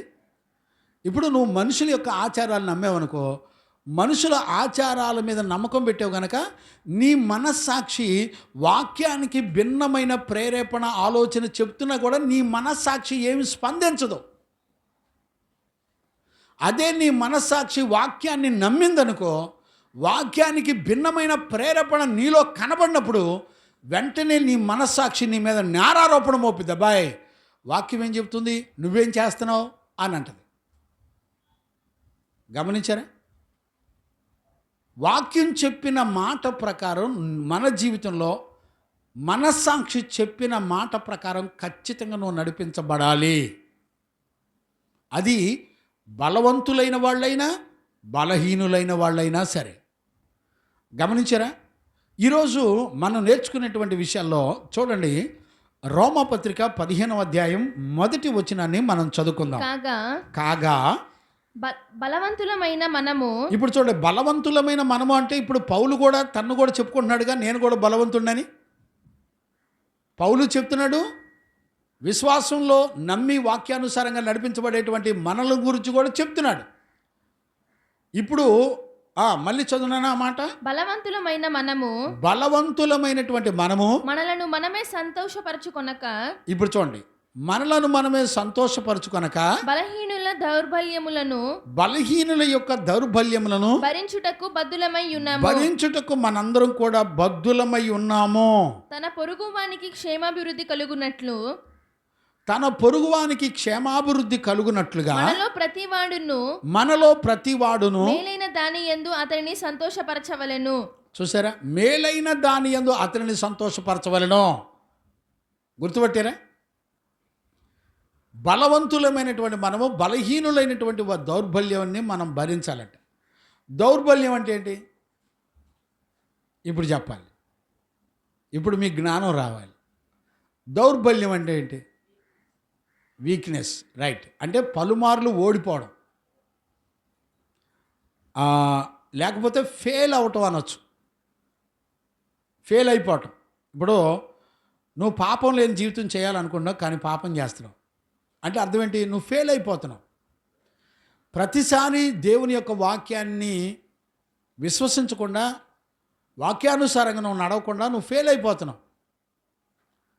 తగాదులాడుతున్నావు, బూతులాడుతున్నావు, లంచం తీసుకుంటున్నావు, వ్యభిచారం చేస్తున్నావు. ప్రతిసారి నువ్వు ఫెయిల్ అయిపోతున్నావు. వీళ్ళే బలహీనులంటే. వీళ్ళనే దౌర్బల్యం అంటారు. అంటే విశ్వాసం మీద ఆధారపడి బ్రతకట్ల వాళ్ళు. అందుకని విశ్వాసము కానిదేదో అది పాపం అని రాశాడు. గమనించారా? ఇప్పుడు దౌర్బల్యం అంటే ఏంటి? ఫెయిల్ అయిపోవటం, పలుమార్లు బలహీనపరచబడ్డం, ఫెయిల్ అయిపోవటం, స్థిరంగా నిలబడలేకపోవటం, వాక్యానుసారంగా నడిపించబడలేకపోవడం. అలాంటి వాళ్ళ దౌర్బల్యాన్ని భరించాలంట. ఎందుకు భరించాలి చెప్పండి? ఎందుకు భరించాలి చెప్పండి? మనందరూ దౌర్బల్యం ఎవరు భరించారు? యేసుప్రభు బలవంతుడా కదా? యేసుప్రభు బలవంతుడు, యేసుప్రభు నీతిమంతుడు, పరిశుద్ధుడు, అవునా? ఆయన మన కొరకు పరలోకాన్ని వదిలిపెట్టి మన కొరకు రిక్తుడిగా మార్చబడి, కొట్టబడి, హింసించబడి, దూషించబడి మన కొరకు ప్రాణం పెట్టడానికి వచ్చాడు. అంటే ఇప్పుడు ఆయన చేసింది ఏంటి? మన దౌర్బల్యాన్ని మనం పలుమార్లు పాపం చేస్తూ పడిపోతున్న మన బతుకుల్లో మనల్ని కాపాడడానికి ఆయన ఏం చేశాడు? మన దౌర్బల్యాన్ని భరించి తన ప్రాణం పెట్టి కాపాడాడు. ఇప్పుడు మనం ఏం చేయాలి తెలిసిన? పాపంలో ఉన్నవారిని, వాళ్ళ పలుమార్లు పడిపోతున్న వారిని భరించుకొని మన దగ్గర తీసుకొచ్చుకొని వాళ్ళని మన దగ్గర తీసుకొచ్చి వాళ్ళని ఏం చేయాలంటే కాపాడుకోవాలి. అందుకని రోమా 14 మొదటి వచనంలో ఏమంటాడంటే, విశ్వాసములో విశ్వాస విషయమై బలహీనుడైన వానిని చేర్చుకోండి అయినను.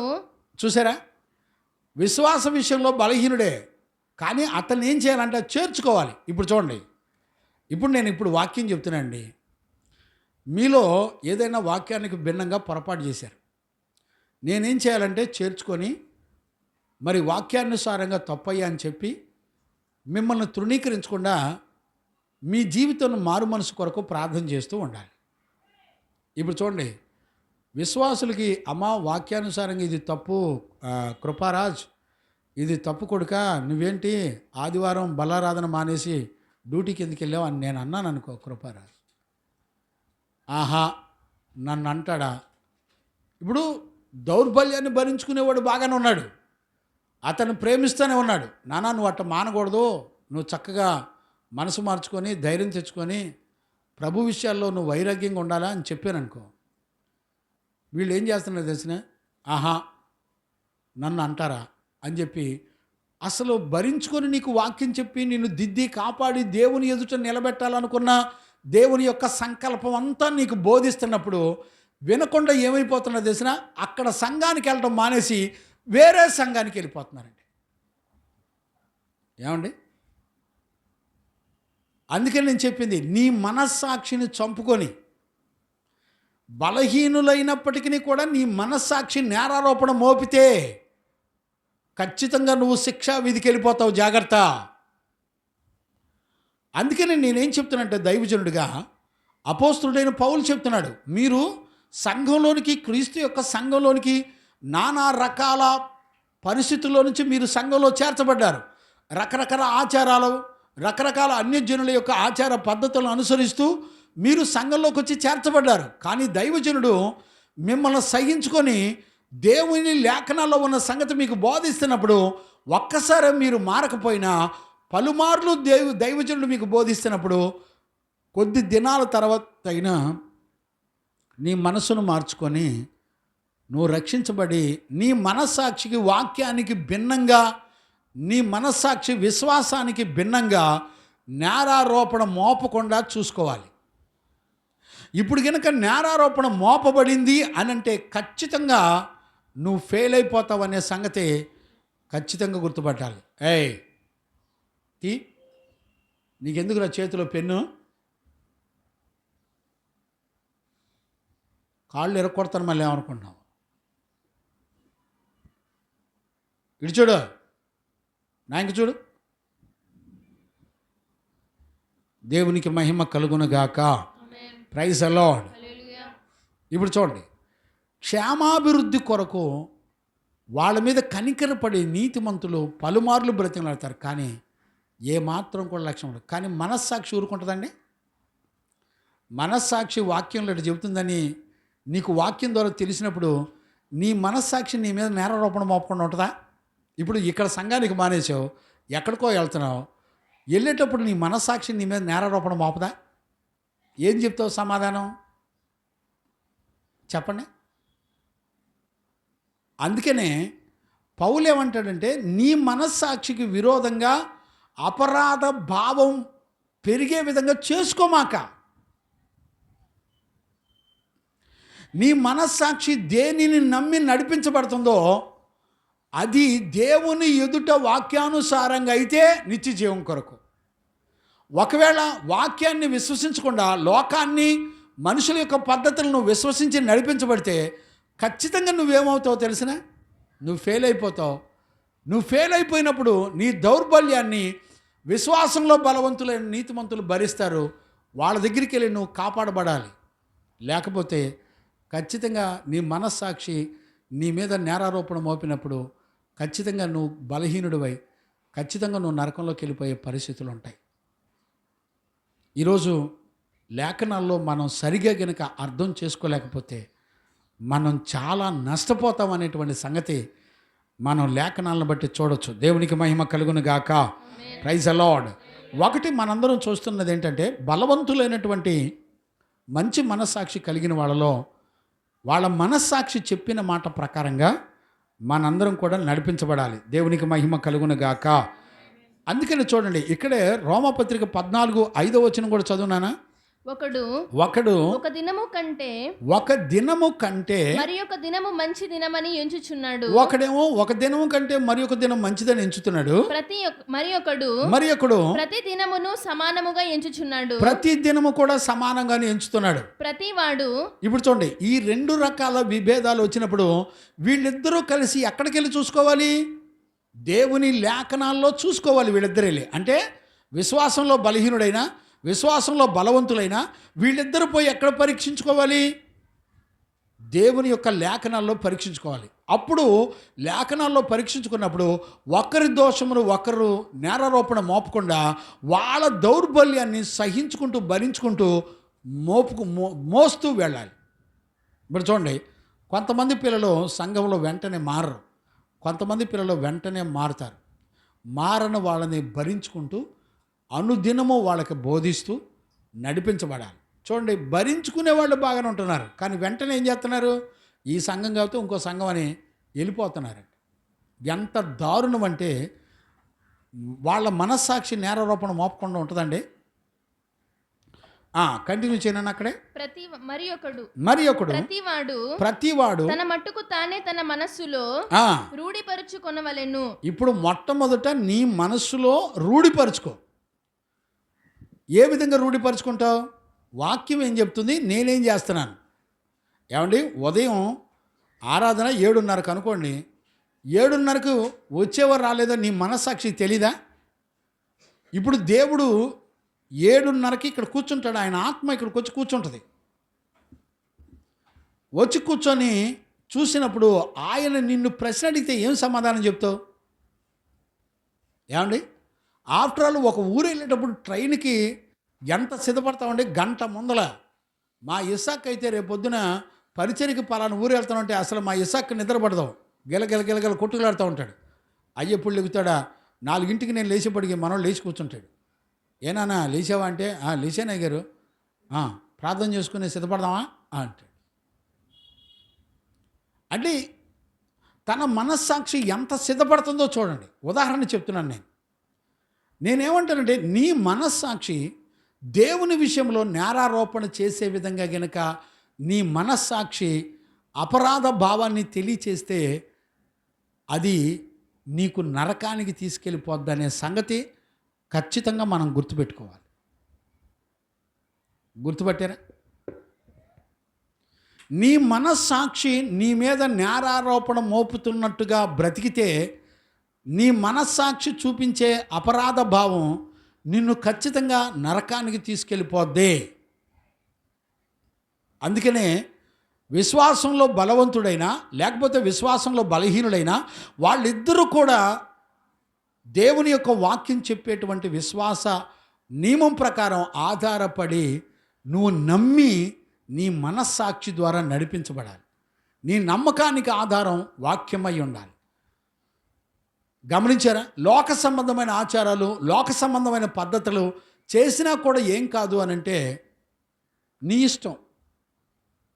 వాక్యం విన్న తర్వాత కూడా నీ మనస్సాక్షి నేరారోపణ మోపుతున్నా కూడా ఏం కాదులే అని నీకై నువ్వు కఠిన హృదయాన్ని చేసుకొని నడిపించబడితే ఖచ్చితంగా నువ్వు శిక్ష విధికి వెళతావనే సంగతి ఖచ్చితంగా గుర్తుపట్టాలి.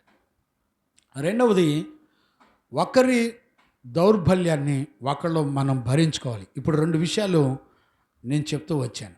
మూడవది చూడండి, బలవంతులు బలహీనులను తృణీకరించకుండా తీర్పు తీర్చకుండా ఉండాలి. ఇది మూడవది. ఆల్రెడీ చెప్పాను, మనకు ఆ విషయం కూడా తెలుసు. నాలుగవది, బలవంతులని చెప్పుకొని వాళ్ళకి జ్ఞానం ఉండొచ్చు, కానీ దేవుని ప్రేమ ఉండాలి. గమనించారా? ఇప్పుడు చూడండి, ఈ విషయం మనకు ఎలా తెలుస్తుంది? చూడండి, 1 కొరింథీ పత్రిక 8వ అధ్యాయం 1 నుంచి 4 వచనాలు చదవన్నానా? విగ్రహములకు బలిగా అర్పించిన వాటి విషయము, విగ్రహములకు బలిగా అర్పించినటువంటి వాటి విషయము మనమందరము జ్ఞానము గలవారమని ఎరుగుదము. ఇప్పుడు చూడండి, విగ్రహాలకు బలిచ్చిన సంగతి తినకూడదనే సంగతి ఏంటిదంటే జ్ఞానం. దీన్ని ఏమంటారు? జ్ఞానం అంటారు. ఓకే, అంటే జ్ఞానం అంటే ఏంటి? ఇతనికి బైబిల్ అంతా బాగా తెలుసు. బైబిల్ అంతా బాగా తెలిస్తే నీకేమర్థమైనట్టు? నీకు జ్ఞానం ఉన్నట్టు. ఓకే, ఇతనికి జ్ఞానం ఉంది. విగ్రహాలకు బలిచ్చిన వాటిని తినకూడదు అనేటువంటి జ్ఞానం ఇతనికి ఉంది. ఇతని వాక్యాన్ని బట్టి ఈ జ్ఞానం అతనికి ఉంది. మంచిదే. చదువునాను. జ్ఞానము ఈ జ్ఞానము ఉప్పొంగ చేయును గాని, ఇప్పుడు నిన్ను ఈ జ్ఞానం ఉప్పొంగ చేసేది కానీ ప్రేమ క్షేమాభివృద్ధి కలుగజేయును. చప్పలు కొట్టు గట్టిగా దేవునికి మహిమ కలుగును గాక. Praise the lord. ప్రేమ ఉండాలంట. అంటే అర్థం ఏంటి? ప్రేమ ఉండాలంటే అర్థం ఏంటి ఏమండి? ప్రేమ ఉండాలంటే అర్థం ఏంటి? ఇప్పుడు వాక్యం యొక్క జ్ఞానం ఉంది, కానీ నీకు ప్రేమ ఉండాలి. ఎలాగా? ఇప్పుడు చూడండి, నేను ఇందాక పౌలు గురించి నేను చదివించాను. పౌలు ఏమన్నాడు? ఒక అవిశ్వాసిని కనుక నిన్ను ఇంటికి పిలిచి భోజనం పెట్టాడు అనుకోండి, అవిశ్వాసి, నీ మనస్సాక్షికి ఏ భేదం నీకు తేడా అనిపించలేదు కనుక నువ్వేం చేయొచ్చో తెలుసా? చక్కగా ప్రార్థన చేసుకొని తినేయచ్చు. ఎందుకు తినొచ్చు అని చెప్తున్నాడు? నాకు అన్ని విషయాల్లో స్వతంత్రం ఉంది, కానీ ఎదుటివాడి క్షేమాభివృద్ధి కలగటం కొరకు నేను తినొచ్చు. జాగ్రత్తగా అర్థం చేసుకోండి. ఎదుటివాడి క్షేమాభివృద్ధి కోసం అవిశ్వాసి నిన్ను పిలిచినా, విశ్వాసం లేని నిన్ను పిలిచి అన్నం పెట్టినా, వాడి విశ్వాసాన్ని బలపరచడానికి, లేకపోతే బలహీనుడు దౌర్బల్యాన్ని భరించడానికి నీకు ఏముండాలో తెలిసిన? జ్ఞానం ఉండాలి. వాక్యం తినకూడదని చెప్పింది, కానీ జ్ఞానం ఉండాలి. కానీ నీకే ఉండాలో తెలిసిన? ప్రేమ కూడా ఉండాలి. ఎందుకు ప్రేమించాలి? ప్రేమ ఎందుకు ఉండాలంటే ఎదుటివాడి యొక్క బలహీనతను భరించి అతని విశ్వాసాన్ని కాపాడుకోవడానికి నువ్వు తినొచ్చు. గుర్తుపట్టారా? జ్ఞానం ఉంది, మంచిదే. వాక్యం విగ్రహారాధనకు అర్పించితమైన దానిని తినొద్దని చెప్పింది, అది వాక్య జ్ఞానం, మంచిది. కానీ దానిలో ప్రేమ ఉండాలంటే అర్థం ఏంటి? ప్రేమ ఉండాలంటే అర్థం ఏంటి? ఒకవేళ వాళ్ళు అవిశ్వాసులైనా నీ మనస్సాక్షి నేరారోపణ చేయకపోతే నువ్వు నిరభ్యంతరంగా తినేయచ్చు. ఎందుకు? వారి విశ్వాసాన్ని బలపరుచుకోవడానికి, అతనిని రక్షించుకొని దేవుని రాజ్యం కొరకు సిద్ధపరచడానికి ఖచ్చితంగా నువ్వు తినొచ్చు. జ్ఞానం నీకేం చేసింది? ఉప్పొంగ చేస్తుంది. అబ్బో, నీకు వాక్యం బాగా తెలుసు బ్రదర్ అని నిన్ను పొగిడిద్ది. బాబాన్నయ్య, నీకు వాక్యం బాగా తెలుసు, వెరీ గుడ్ అంటది. అది ఉప్పొంగ చేస్తుంది. కానీ ప్రేమ మాత్రం ఎదుటివాడి దౌర్బల్యాన్ని భరించుకొని అతనిని రక్షించుకోవడానికి ఒక్కోసారి తినొచ్చు. ఇప్పుడు నేను చాలామంది ఇళ్ళకి వెళ్తూ ఉంటాను. వాళ్ళు వాక్యానుసారమైన జీవితం చేయకపోతే నేను ఎవరి దగ్గర తిన్నాం, మన విశ్వాసులందరికీ కూడా తెలుసు. కానీ ఒక్కోసారి ఏ ఇంటికైనా వెళ్ళి వాక్యం చెప్పినప్పుడు వాళ్ళు నిజంగానే వాక్యాన్ని అంగీకరించి కొంచెం మనసు మార్చుకుంటున్నారు అనుకోండి, వెంటనే వాళ్ళ దగ్గర వాళ్ళు బతిలాడినప్పుడు తింటా.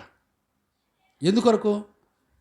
వాళ్ళు నమ్మి విశ్వాసం ఉంచి దేవుని మాట నమ్మి, అయ్యా ఇప్పుడు చెప్పిన వాక్యాన్ని బట్టి మేము దిద్దుకుంటామా అని అన్నారనుకోండి, వాళ్ళని కాపాడుకోవడానికి వాళ్ళు పెట్టి బతిలాడిన అన్నాన్ని నేను ఖచ్చితంగా ప్రార్థన చేసుకొని తినేస్తా.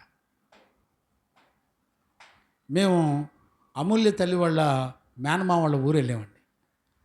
అక్కడ ఒక తల్లి తన భర్త భయంకరంగా తాగుబోతూ, ఇద్దరు పిల్లల్లో ఒక బిడ్డను దేవునికి ఇచ్చేసింది, ఒక బిడ్డను చదివించుకుంటుంది. ఆ తల్లి వాక్యం విని కన్నీళ్లు పెట్టినప్పుడు నేను చూశానండి. చూసిన తర్వాత ఆ తల్లి 100 రూపాయలు కానుకిచ్చింది నాకు. నా మనస్సాక్షి ఆ కానుకను అంగీకరించిందండి. దేవునికి మహిమ కలుగును గాక. Praise the Lord. వెంటనే పిలిచిన వాళ్ళు ఎంత కానుకిచ్చినా తీసుకోలేదు, కానీ ఆ తల్లి మాత్రం వాక్యం విని కన్నీరు పెట్టుకొని తన మనస్సాక్షిలో నా బిడ్డను దేవునికి ఇస్తానని మొక్కుకున్నానయ్యా, ఇంతవరకు ఇవ్వలేదు, ఇచ్చేస్తానయ్యా ప్రభుకి అన్నప్పుడు వెంటనే ఆమె ఇచ్చిన కానుకను నేను అంగీకరించానండి. దేవునికి మహిమ కలుగును గాక. అర్థమైందండి? ఎదుటి వాళ్ళ దౌర్బల్యాన్ని క్షేమాభివృద్ధి కొరకు. ఇప్పుడు చూడండి, జ్ఞానం తెలుసు మనకి, తినకూడదని జ్ఞానం తెలుసు, వాళ్ళకి సరైన విశ్వాసం లేదని మనకు తెలుసు. కానీ వారు వాక్యాన్ని నమ్ముతున్నప్పుడు వాళ్ళను బలపరచడం కొరకు వాళ్ళ కానుకని కానీ వాళ్ళ దగ్గర ఆహారం కానీ తినొచ్చు. అర్థమైందండి? లేఖనంలో నిజంగా అండి పౌలు ఎంత చక్కటి జ్ఞానాన్ని బోధిస్తున్నాడు. అందుకనే జ్ఞానం నిన్ను ఉప్పొంగజేసిద్దేమో కానీ ప్రేమ అంట క్షేమాభివృద్ధిని కలగజేస్తుంది. దేవునికి మహిమ కలుగును గాక. Praise the Lord. మళ్ళీ మధ్యలో నా దగ్గర ఉన్న సహోదరులు అభ్యంతరం పడితే మళ్ళీ వాళ్ళని కాపాడుకోవడానికి ఆహారం అక్కడ తినకపోయినా పర్వాలా. గమనించారా? లాజిక్ అర్థమైందా? ఎంత చక్కటి జ్ఞానం అండి. నాకు అనిపిస్తుంది జీవగ్రంథం మొత్తంలో పౌలు మంచి మనస్సాక్షికి ఉన్నటువంటి జ్ఞానం, దేవుడు పౌలుకి ఇచ్చినటువంటి జ్ఞానం నాకు తెలిసి ఎవరికి ఇవ్వలేదేమో అనిపిస్తుంది. అందుకని నేను ఆ 10వ అధ్యాయంలో 1 కొరింథీ పత్రిక 10వ అధ్యాయం చదివిన తర్వాత అక్కడ కంటిన్యూ చేయనన్నా. మనం ఎక్కడ దాకా వచ్చాం? 29వ వచనం కంటిన్యూ చేయనా? మనస్సాక్షి నిమిత్తముగా అనగా నీ సొంత మనస్సాక్షి నిమిత్తము కాదు, నీ సొంత మనస్సాక్షి నిమిత్తము కాదు, ఎదుటవాని మనస్సాక్షి నిమిత్తమే ఇలాగు చెప్పుచున్నాను. ఎందుకనగా వేరొకని మనస్సాక్షిని బట్టి నా స్వాతంత్ర విషయములో తీర్పు తీర్చబడనేలా. ఇప్పుడు నేను ఇతరులు వచ్చి నా స్వాతంత్ర విషయంలో తీర్పు తీర్చనేలా? ఇప్పుడు నాకేమో తినాలనిపించింది, నా మనస్సాక్షికి ఏ భేదం లేదు, కానీ ఇతరుల విషయంలో అభ్యంతరం పెట్టినప్పుడు నేను తినకుండా ఉండటం మంచిది. నేను వాళ్ళ తీర్పుకి నేను గురవనేలా? చూసారా? అర్థమైందో లేదో నాకు తెలియదు. నేను మరలా చెప్తున్నాను, ఈ ఉపదేశాన్ని మీరు మరలా వింటే తప్ప అర్థం కాదండి. కంటిన్యూ చేయనా? నేను కృతజ్ఞతతో పుచ్చుకొనిన ఎడల నేను దేని నిమిత్తము కృతజ్ఞతాస్తుతులు చెల్లించుచున్నాను. దేని నిమిత్తము నేను కృతజ్ఞతాస్తుతులు చెల్లించుచున్నాను. దాని నిమిత్తము నేను దూషింపబడనేలా. కాబట్టి మీరు భోజనము చేసినను పానము చేసినను మీరు ఏం చేసినా కూడా సమస్తమును దేవుని మహిమ కొరకు చేయుడి. చప్పట్లు కొట్టండి గట్టిగా. దేవునికి మహిమ కలుగునగాక. Praise the lord. అంటే దాని అర్థం ఏంటి? సమస్తమును దేవుని కొరకు, క్షేమాభివృద్ధి కొరకు, ఇతరుల మేలు కొరకు, దేవుని కొరకు నువ్వు కృతజ్ఞతాస్తుతులు చెల్లించి తినంటే దాని అర్థం ఏంటి? నీ మనస్సాక్షి నేరారోపణ మోపకుండా ఉంటే నువ్వు దేవుని ఎదుట యథార్థంగా వాక్యానుసారంగా నువ్వు నడిపించబడేటప్పుడు నిరభ్యంతరంగా తినొచ్చు. మళ్ళీ చదువున్నాను 32. దేవుని నేను కృతజ్ఞతతో పుచ్చుకొనిన ఎడల నేను దేని నిమిత్తము కృతజ్ఞతాస్తుతులు చెల్లించుచున్నాను. దాని నిమిత్తము నేను దూషింపబడనేలా. కాబట్టి మీరు భోజనము చేసినను పానము చేసినను ఏం చేసినా సమస్తమును దేవుని మహిమ కొరకు చేయుడి. ఇప్పుడు చూడండి, నువ్వు తినటం వల్ల దేవునికి మహిమ వస్తుందా? మంచిది తిను. నువ్వు తినటం వలన దేవుని వాక్యానుసారంగా నువ్వు తింటున్నావా? మంచిది తిను. నువ్వు తిన్నా తాగినా నువ్వేం చేసినా దేవునికి మహిమ కలగడానికి తినుతాగు. ఒకవేళ వాక్యం నిన్ను అభ్యంతరపరిచిందా? అది తినవద్దు, ముట్టొద్దు అని అందా? నువ్వు తినమాక. నీ మనస్సాక్షి వాక్యాన్ని గుర్తు చేసి ఆ సహవాసం నీకు వద్దని చెప్పిందా? ఎలమాక. చూసారండి? నిజంగానే నేను ధ్యానం చేస్తున్నప్పుడు ఇవాళ 4ంటికి లేచి మరలా చదువుతుంటే ఏ రకంగా తవ్వినా ఇంకా తవ్వాలనిపిస్తుంది అది. నేను అందుకనే 10వ అధ్యాయంలో 1 కొరింథీ 10వ అధ్యాయంలో 23 నుంచి మాత్రమే నేను చదివించాను. ఇంకా మిగతా టాపిక్లోకి వెళ్ళడానికి టైం సరిపోయేటట్లేదు. ఇప్పటికీ టైం అయిపోయింది. చూసారా ఎట్లా ఉందో? కంటిన్యూ చేయనా? యూదులకైనను గ్రీసు దేశస్థులకైనను దేవుని సంగమునకైనను. ఇప్పుడు చూడండి, దేవుని సంగమునకైనను అభ్యంతరము కలుగజేయకుడి. అదిగో నీ తోటి విశ్వాసులైన వాళ్ళకి కానీ, సంఘంలో కానీ, దైవజనుల దృష్టికి కానీ, వాక్యానుసారమైనటువంటి దృష్టికి కానీ నువ్వు ఎక్కడ అభ్యంతర కారణంగా ఉండకుండా నీ మనస్సాక్షి నీ మీద నేరారోపణ మోపకుండా చూసుకో. ఈలాగు నేను కూడా స్వప్రయోజనమును కోరక, నేను కూడా స్వప్రయోజనాన్ని కోరుకొనక అనేకులు రక్షింపబడవలెనని వారి ప్రయోజనమును కోరుచు అన్ని విషయములలో అందరినీ సంతోషపెట్టుచున్నాను. బా, ఏం స్టేట్మెంట్ అండి! నిజంగా పౌలు అసలు ఎట్ట సేవ చేశాడో నాకు అర్థం కాలేదు. ఈ మాట దగ్గర నేను చాలా ఆలోచించాను, నాకు అసలు అర్థం కాల. ఇతరులు రక్షించబడ్డానికంట అన్ని విషయాల్లో సహించుకున్నాడంటండి. ఎదుట వాళ్ళ దౌర్బల్యాన్ని, వాళ్ళ తిరుగుబాటుని, వాళ్ళ అన్యాయాన్ని, వాళ్ళ నిందల్ని, వాళ్ళ మాటల్ని ఎన్ని భరించుకున్నాడో. కారణం ఏంటో తెలిసిన, ఎదుటివాడు రక్షించబడడం కోసం ఎంతైనా నష్టపోయాడంటండి పౌలు. నేను ఏ కొలతతో కొలవాలో కూడా నాకు అర్థం కాల ఆ మాటకి. ఏ విధము చేతనైనా ఒక ఆత్మ రక్షించబడాలని దైవజనుడు, మంచి మనస్సాక్షి కలిగినటువంటి దైవజనుడు పోరాడతాడండి. దేవునికి మహిమ కలుగును గాక. ఈరోజు ఏం చేస్తున్నాడు సార్, నీతిమంతులైన దైవజనులు పోరాడుతుంటే వాళ్ళ చేతుల్లోంచి తప్పించుకొని దూరంగా వెళ్ళిపోతున్నారండి. కారణం ఏంటో తెలిసిన, వాక్యానుసారమైన జీవితం చేయడానికి ధైర్యం లేక, సహవాసం చేయడానికి ధైర్యం లేక, అబ్బో ఎట్టయితే ఎవడుంటాడు. ఏమండి, సేవకులండి, సేవకుల కోటాల్లో సేవకులండి మనల్ని విమర్శిస్తున్నాడు. అది వాక్యానుసారంగా కాదా అని బుద్ధి జ్ఞానం ఉన్నవాడు ఎవడైనా సరే ఒక దైవజనుడు వాక్యంలో చూపించినప్పుడు అది వాక్యానుసారంగా చెప్తున్నాడా లేదా చూసుకొని పరీక్షించుకొని, ఒకవేళ తేడా ఉంటే వచ్చి నాతో మాట్లాడాలి. దైవజనుడా, నువ్వేంటి మమ్మల్ని విమర్శిస్తున్నావు? నువ్వు వాక్యానుసారంగా మమ్మల్ని అడగకుండా వాక్యంలో లేని విషయాల్లో మమ్మల్ని అడిగి విమర్శిస్తున్నావేంటి అని అడగాలి. వాడు అడగడు, దిద్దుకోడు, పోనీ అలా చెప్పిన వాడిని సరి చేసుకొని కాపాడుకోడు, అసలు సహవాసమే మానేస్తాడండి. వాడు ఇటు తిరిగితే ఇటు తిరుగుతాడు. ఏమండి, ఎంత దారుణంగా బ్రతుకుతున్నారో చూడండి. అందుకనే వాళ్ళ సేవకులకి సమాధానం లేదండి. నేను సేవకుల కూటమి పెట్టి సేవకులను పిలుస్తుంటే వాళ్ళు ఏమంటారు సార్, మీ ఏంటిది అది, అదేదో పదం వాడారండి. మీ సిద్ధాంతాలు వేరు, మా సిద్ధాంతాలు వేరండి. ఎవరి సిద్ధాంతాలు వాళ్ళకుని, మా సిద్ధాంతాలు వచ్చి మీ దానిలో కలవాల్సిన అవసరం ఏంటి? చూసారా, వాళ్ళ మనస్సాక్షి విభేదాలు ఎలా పుట్టిస్తుందో, తీర్పులు ఎలా తీరుస్తుందో. నేనేమన్నాను తెలిసిన, నీకు విభేదం ఉంది, తేడా ఉంది, వచ్చి కూర్చొని నానా వాక్యం ఎలా చెప్తుంటే నువ్వేంటి ఎలా చేస్తున్నావు అని అడగొచ్చుగా. అడగడం. ఒకవేళ సహవాసానికి పిలిచినా రారు, పారిపోతున్నారు. ఇప్పుడు నేను దైవజనుడండి, నేను మన గొల్లపూడిలో ఉన్నటువంటి ప్రతి పాస్టర్ని పిలుస్తున్నాను, నేను ప్రతి సేవకుల కూటానికి పిలుస్తున్నానండి. వాళ్ళు రారు. కారణం ఏంటో తెలిసిన, వాళ్ళ మనస్సాక్షిలో విభేదాలు పెట్టుకొని దైవజనుల్ని ద్వేషించి దూరంగా ఉంటున్నారు. వీళ్ళు రేపొద్దున ప్రభురా అక్కడికి ఎత్తబడి పరలోకం వెళ్తారండి. వీళ్ళు ఏ వాక్యం ఆధారం చేసుకొని వెళ్తారు చెప్పండి? వీళ్ళు